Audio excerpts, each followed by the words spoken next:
Okay, hi guys. This is our second tutorial.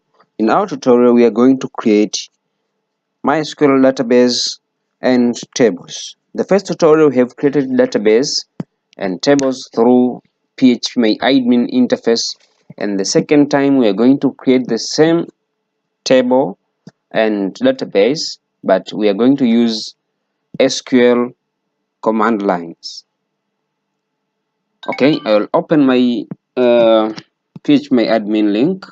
It's localhost, then PHP then I click OK. Once done, then I'm going to click on SQL. Then I type create database my_database. This should be a database name.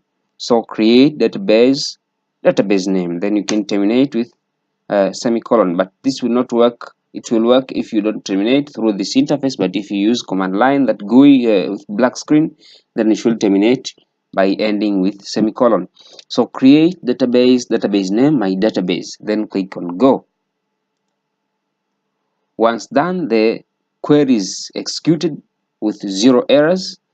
Then database has been created. You can just search and look your database known as my database. This is our database, my database. Then click on it and then click on SQL so that you can create table. Then create table name. Then you can write create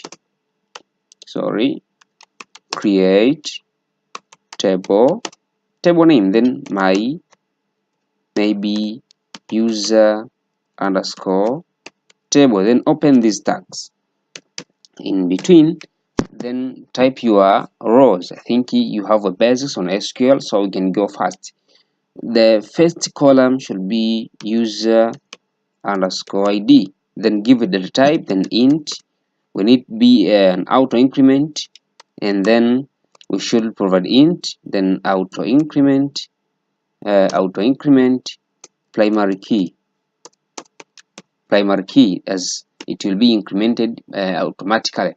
And the second column is user underscore name. This will be variable characters with the size of 200 space.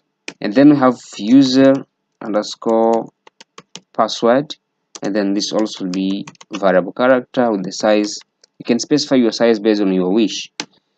And then we have user underscore status, and then this should be int.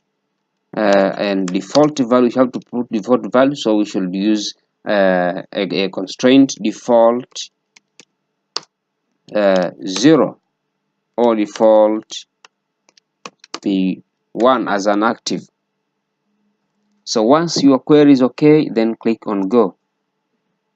That's fine. Your table will be created, and when you click on it, you will see your table with 0 rows, because we have not inserted anything else. You can check the structure of the table by clicking on the structure, and then you can see our user table from MySQL, my database, and the table is user table. We can observe we have user ID, username, user password, user status. Thank you for watching. Don't forget to subscribe to my channel, like this video, comment and share.